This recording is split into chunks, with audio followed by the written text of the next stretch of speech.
I think we need to do something about it seriously, sir. Kumar, ನೀವು ಇಷ್ಟಕ್ಕೆ ಬಿಡಬೇಡಿ. ಯಾಕೆಂದರೆ ನಿಜವಾಗ ನನಗೆ ನಾನು ಎಷ್ಟೋ ಸಾವಿರಾರು ವೇದಿಕೆಯಿಂದ ಭಾಷಣ ಮಾಡಿದ್ದೀನಿ, ಹಾಡಿದ್ದೀನಿ, ನುಡಿಸಿದ್ದೀನಿ. ಆದರೆ ವೆರಿ ರೇರ್ ನನಗೆ replica of doctor M Balamurali Krishna. I am A fan of doctor M Balamurali Krishna. ಅವರ ವಾಯ್ಸು ಅವರೆಷ್ಟು ಚೆನ್ನಾಗಿ ಕನ್ನಡ ಕಲ್ತ್ಕೊಂಡ್ಬಿಟ್ರು ಅಂತ.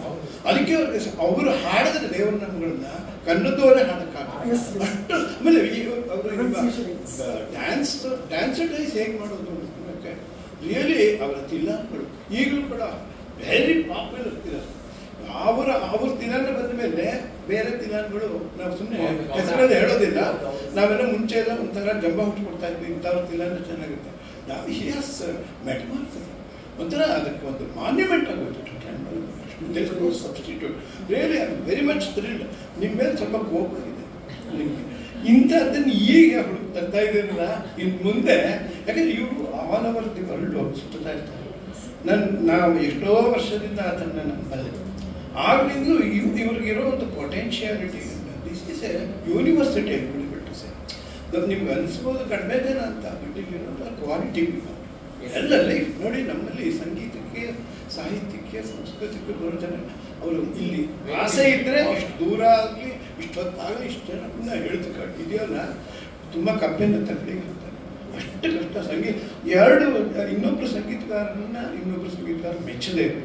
ಒಬ್ಬ ಡ್ಯಾನ್ಸ್ ಇಂಥ ಕಾಲದಲ್ಲಿ ಸಂಗೀತ ಉಳಿಸ್ಬೇಕಾದ್ರೆ ಕಲೆ ಮನೆ ನಿಮ್ಮ 4 ಜನ ಇದಕ್ಕೋಸ್ಕರನೇ ಸೃಷ್ಟಿ ಮಾಡಿದ್ದೀನೋ ಅಂತ ನನಗನ್ಸುತ್ತೆ. ನಿಜವಾಗ್ಲೂ ಇಂಥ ಅದಕ್ಕೆ ಪುರಂದರದಾಸರು ಹೆಂಡತಿ ಸಂತತಿ ಸಾವಿರವಾಗಲಿ, ಇಂಥವ್ರ ಸಂತತಿ ಸಾವಿರವಾಗಲಿ.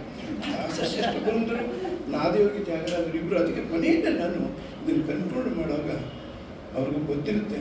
ವಾಲಾಪೇಟೆ ವೆಂಕಟರಮಣ ಭಾಗವತರು ಅವರ ಗುರುಗಳನ್ನ ಕುರಿತು ಹೇಗೆ ದಾಸರೆಂದರೆ ಪುರಂದರದಾಸರೇ ಅಂತ ವ್ಯಾಸತೀರ್ಥರು ಅವ್ರ ಶಿಷ್ಯನೇ ಹೊಗಳಿದ್ರು, ಹಾಗೆ ಒಬ್ಬ ವಾಲಾಪೇಟೆ ವೆಂಕಟರಮಣ ಭಾಗವತರು ಒಂದು ಶ್ಲೋಕವನ್ನು ವ್ಯಾಸೋನೈಗಮನ ಹಾಡಕ್ಕೆ ಹೋಗ್ಬೋದು, ಬಟ್ ವಿಪರೀತ ಸಂಗೀತಗಳು ಬಂದ್ಬಿಡುತ್ತೆ. ವ್ಯಾಸೋನೈಗಮ ಚರ್ಚೆಯ ಇದುಗಿರ ವಲ್ಮೀಕ ಜನ್ಮಾಮ್ನಿ ವೈರಾಗ್ಯೆ ಶುಕ ಏವ ಭಕ್ತಿ ವಿಷಯ ಪ್ರಹ್ಲಾದೇ ಸ್ವಯಂ ಬ್ರಹ್ಮ ನಾರದ ಏವ ಚ ಅಪ್ರತಿಮಯೋ ಸಾಹಿತ್ಯ ಸಂಗೀತಯೋ ಯೋ ರಾಮಾಮೃತ ಪಾನ ನಿರ್ಜಿತ ಶಿವ ತಂ ಶ್ರೀ ತ್ಯಾಗರಾಜಂ ಭಜೆ. ಇದು ಇಷ್ಟಕ್ಕೆ ನನ್ನ ಮಾತು.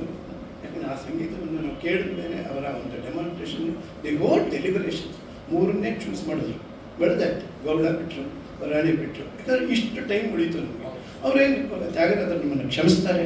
ಇಂಥ ಒಂದು ಕಾರ್ಯಕ್ರಮಕ್ಕೆ ಅನುವು ಮಾಡಿಕೊಟ್ಟಿದ್ದಕ್ಕೆ ನಮ್ಮ ಮನಸ್ಸಿಗೆ ಪ್ರೊಫೆಸರ್ ಕುಮಾರ್ ಮತ್ತು ಅವರ ಕುಟುಂಬದವರಿಗೆ ಇಂತಹ ಕೆಲಸಗಳು ಇನ್ನೂ ಹಿತೋಪದೇಶವಾಗಿ ನಡ್ಕೊಂಡು ಬರಲಿ ಅಂತ ಹೇಳಿ ಹಾರೈಸಿ ನನ್ನ 2 ಮಾತು ಮುಗಿಸ್ತೇನೆ. ನಮಸ್ಕಾರ.